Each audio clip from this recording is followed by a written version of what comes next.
I want to thank Dr. Lowell Kabnick and Dr. Fedor Lurie to agree to give us this talk on the 20th anniversary for the EVOLVE study. This is the first randomized controlled study that really helped establish endovenous procedures worldwide. This particular study randomized patients between endovenous radiofrequency ablation, the closure procedure, versus ligation and stripping. Both of these speakers are leaders in the venous field and worldwide experts in this technology. So can you just mention, Dr. Kabnick, how did the EVOLVE study get started? So we were looking actually to compare stripping, the open method, to the endovenous method, better known as closure at the time. And it was really kind of new. It started as far back in 1999. There was a trial before that in 1998, but that was submitted to the FDA, and the FDA then approved it with the trials that occurred, which was basically outside the United States with that. And then a group of us got together, and Fedor Lurie was there as well, people from outside the United States, and Rob Kistner from the US. And we put together the EVOLVES trial. But before that, it was really kind of not covered by insurance companies, and patients had to pay out of pocket for it. But just the skinny of it, and Peter will probably go into the methodology and the results. What was interesting for me was here I had already almost converted my practice to endovenous at that time. And patients were certainly lining up at the office to have it done, but an informed consent was given. You could have this or you could have that. These are what can happen to you, and yada, yada, yada. And the amazing thing is when the trial came, you had to randomize your patients to stripping or endovenous. And I had a hard time enrolling patients because they didn't want to go through stripping anymore. They had heard either me or another bunch of my colleagues talking about it, and or some of the marketing from the company, and there was no question which one they wanted. Matter of fact, one or two of my patients who were randomized to stripping dropped out. So it's like, okay. So, but I already knew that I was convinced that this procedure was going to take off. And remember, we're dealing with generation one, and now there are at least 4 generations of RF. So this was a different type of procedure than we do now. And it was a percutaneous procedure, or some people resorted to open. You know, they'd make a little nick and they'd bring up the vein and then canalize the great saphenous vein that way. And then on top of that, some people did it under general, some people did it under epidural. But the real key here was to do it under tumescent. And tumescent was just coming in to vogue at that time. And it was borrowed from liposuction. So to make a long story short, the pullback method and the wrapping of the leg was significantly different than it is now. So we used an Esmark bandage to decrease the amount of blood that was in the vein, because radiofrequency works by contact. It's really conduction. And so you really didn't need to have contact. Plus the catheters were different. We had 2 different catheters. They worked differently, and the pullbacks were different. So I remember it's a continuous pullback, and help me out here, Fedor, you could chime in, but it was 1 centimeter a minute for the first 5 centimeters, and then 2 to 3 centimeters thereafter. So the procedure was very long, but you know, the patients post-op, it was amazing. You know, when we first started stripping, patients were in bed for a week in the hospital, and these patients were getting discharged. So when I was at Mount Sinai, there was a gentleman that was doing stripping, Robert Nabatoff, who essentially did strippings of a patient and sent them home. When I went to Morristown, they were keeping patients in for 3 days, and I begged my partner at the time, can we take the stripping patients and let them out at a day? And he finally acquiesced. But this one was amazing. You could see the recovery, and it was amazing. So Fedor, I'm going to stop because you have a lot to add to this and the trial, and you were really the PI of it. So I'm going to turn it over to you. But I may chime in. Well, thanks, Lowell. I think you nicely describe, well, what you really nicely describe is a challenge and the reason why the trial was finally stopped before we enroll the patient that we needed to enroll, because just was impossible to randomize patients. Like literally, it was really difficult from the beginning, and we were over a year in the trial, and it was obvious that we would not be able to complete the numbers that we aimed to do, and that's what is good. But let me start with a little bit of a background, which Lowell very nicely described from his practice at that time and the patient perception. But those of us who remember well 1999, when the radio frequency was approved by FDA, yes, there were 3 or 4 practices in the United States that adopted it rapidly. You're talking about 3 or 4 out of many. And the resistance to this was absolutely astonishing.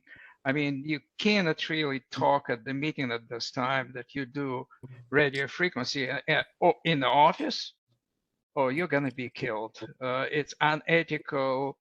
You cannot risk patients' life doing procedures in the office. Oh, you discharge them right after the procedure? Are you crazy? You cannot imagine how much of resistance it was. And that was actually the reason for trial, because the device was approved by that time. The company didn't need the trial for approval. They didn't need it for reimbursement. Well, yes and no. Lowell can do definitely say more about this. And what also Lowell very nicely touched upon is a patient perspective, and that was that was a big discussion. What would be the primary outcomes? And that was the first trial in the venous space with the quality of life as a primary outcome, which was not recognized by FDA at that time. So it was blessing that FDA was already approved. We don't need to do it. Was not recognized by professionals and societies as the primary outcome. And so that was a challenge. Then there was another one, and that's interesting because Lowell said it, some negative sequel of the trial. So the size of the vein, the reason why we limited by 1.2 12 millimeters vein was the size of the catheter this time. So it has nothing to do with the efficiency of the technology.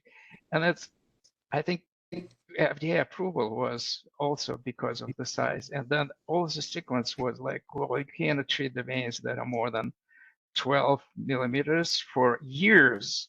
And that was not, the technology changed by the time, and the lasers were already in, and still it was a limitation. So it's amazing how people take just surface, the study and go forward.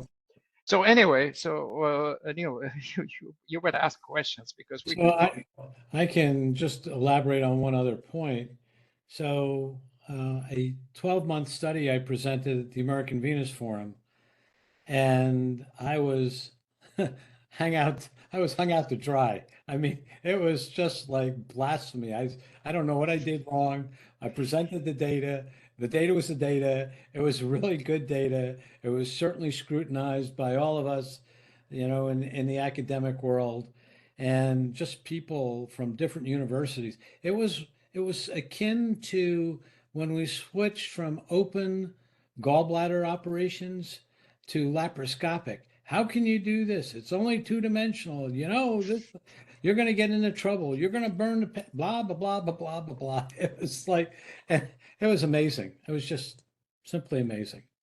No. And Neil, I'll turn it back to you.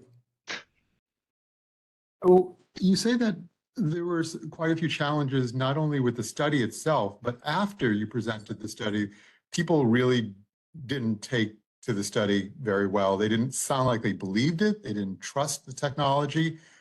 How did you overcome some of this? Because laser was also starting to develop at the same time. It sounded like there was some competition going on between the two, also between not only the two technologies, but also between the two companies. Yeah. It was ugly. That's all I can say. It was really ugly. So it was interesting looking back and looking at the different technologies and understanding the early laser. It was a piece of equipment that did the same thing in terms of closing veins. The difference was that this was the early portion where we used hemoglobin-based lasers and a bare tip fiber. And so when the trial was, there was another trial that compared RF to laser using the older technology, and it was far superior with RF in terms of a lot of quality of life studies. But it was what it was at that time, and now, as far as I'm concerned, they're both equal, and it's fielder's choice on that. But just to go a little bit further, so people didn't really adopt this procedure until Medicare decided that they were going to approve it. And once they started to approve it and the reimbursement that they saw, it also helped them jump on and look at it. And they were losing patients. They were losing patients to Fedor. They were losing patients to me because word spread very quickly amongst patients. And you have a happy patient, they're going to tell at least three. So that was really the telltale sign of when things changed. Yeah, and that's exactly right. And you know what? Coming back to the trial is, the secondary outcomes of the trial was return to physical activity and return to work. Now, return to work was a little bit tricky because, people may choose not to return on the first day, but return to activity was, although subjective, again, patient-reported outcome, not very much accepted at this time, but the difference was amazing. I mean, nobody argued that for stripping, patients did not return to normal activity for days. Everybody knew that. What people were questioning is whether patients really returned to normal activity the same or the next day after radio frequency ablation. But again, we had at some point, and Lowell mentioned it before recording started, two of us went to San Jose, California, where Venus Company was at this time. And we sat there for, I believe, for a couple of days, going through every single patient record and trying to sort out any questionable data points that could have been questioned. So that was quite excruciating exercise, but I think we did it just because we knew how much of resistance going to be at that time. Yeah, well, you probably remember that very well. I do. And so just to look at where we've come from the EVOLVES trial in Gen 1 to where we are now, and that it definitely in the US is certainly the state of standard. It's a standard of care to do endovenous ablation. And it still remains, thermal ablation still remains the gold standard at this point. We have other modalities that we can also use, but still a lot of us prefer. And if I remember looking at some statistics, now there are 1 million endovenous procedures done in the US and 800,000 are thermal. Now that could change, but and there are new devices that are trying to be trialed, but still, where we've come from is amazing. And as you alluded to, there were some really ugly fights between the two companies, the laser company and the laser company.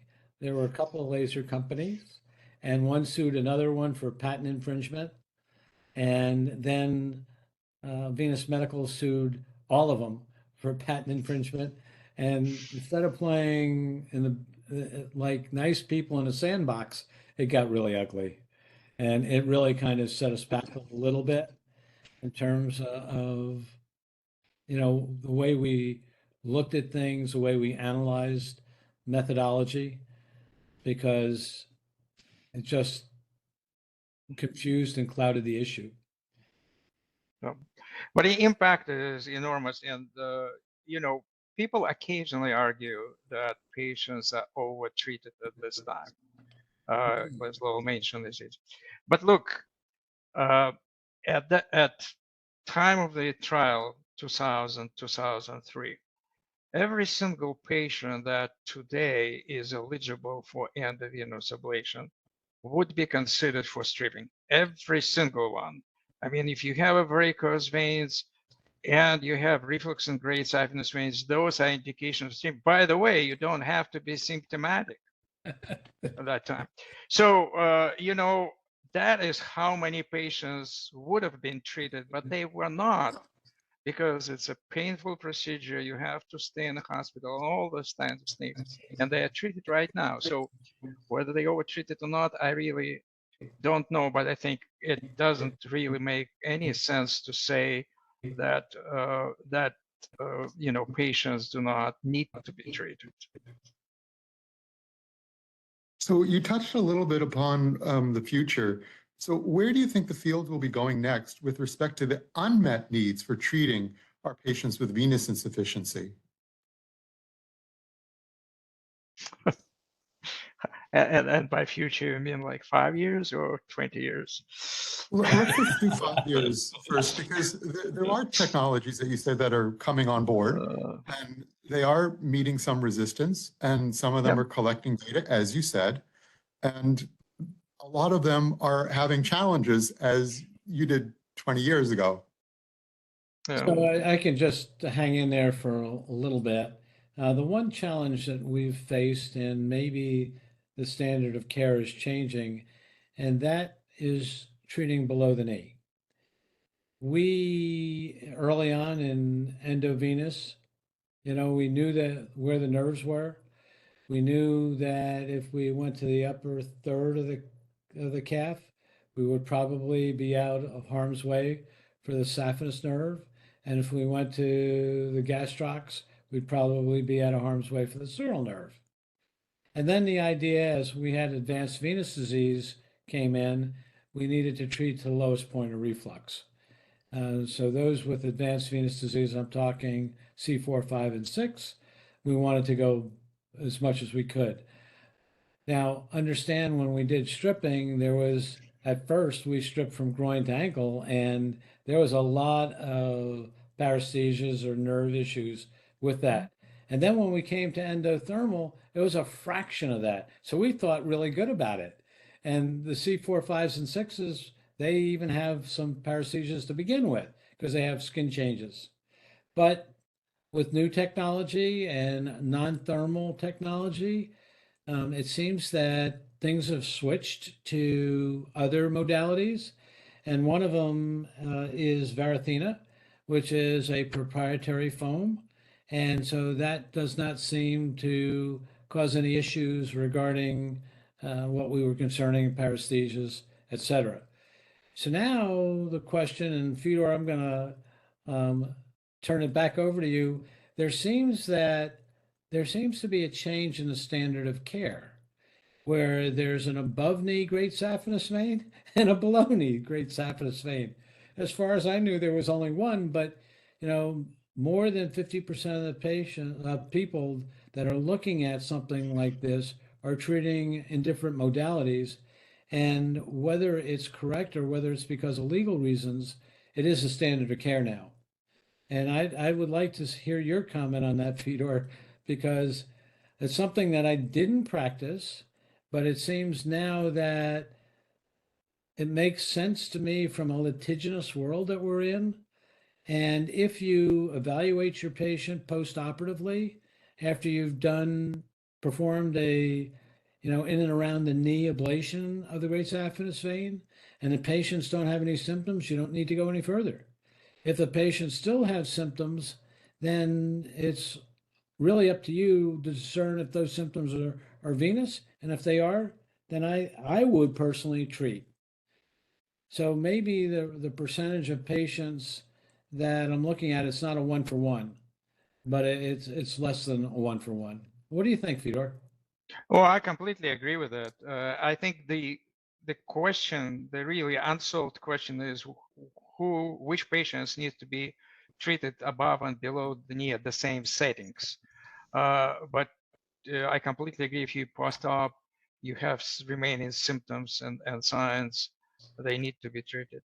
The other challenge is non-saphenous reflux, whether before or without reflux in the saphenous vein or after ablation. I mean, that is something that's really a challenge from reimbursement point of view and from CIT, but clearly those patients need to be treated. They have all the signs and symptoms, same or similar severity that patients with saphenous reflux have, but unfortunately as Lowell mentioned,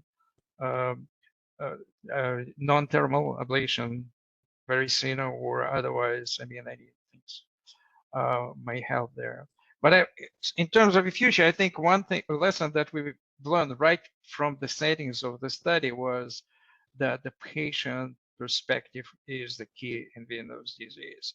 And so whatever technology you're gonna develop, the more patient-friendly it is, the more acceptable it's gonna be for the patients. And patients will see treatment regardless of what we think who should or should not be treated for a variety of reasons, lifestyle, cosmesis, whatever you name it. Patients will seek the treatment, and if there are options, patient-friendly options are available, that's going to be the future.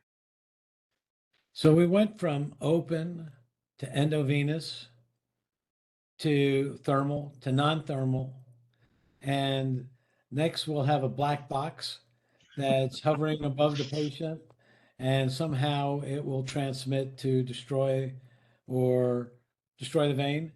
But in reality, as Fedor remembers, this all started with the Restore catheter. And the Restore catheter was a thermal device to get the vein to shrink by shrinking the collagen so that the valves would coapt. And I remember hearing about this at a lunch meeting. And I said, wow. And it said they couldn't predict which ones would close and which ones they could restore to a normal vein in terms of flow dynamics. And that's when I went out and to Brian Farley, who was the CEO at the time, and I said, just close the vein. Because we were taking them out. We were doing these horrific procedures and stripping. Just close it. I would be perfectly happy. At that time, we were not using foam in terms of sclerotherapy. We were using liquid. And we know that if we used liquid, we get the vein to close, but 75% of them recatalyzed within 6 months. So we didn't have that. So that was another. So if we had a catheter or some device that could restore the hemodynamics, that would be much better than what we're doing in terms of destruction. So that's one of the ideas.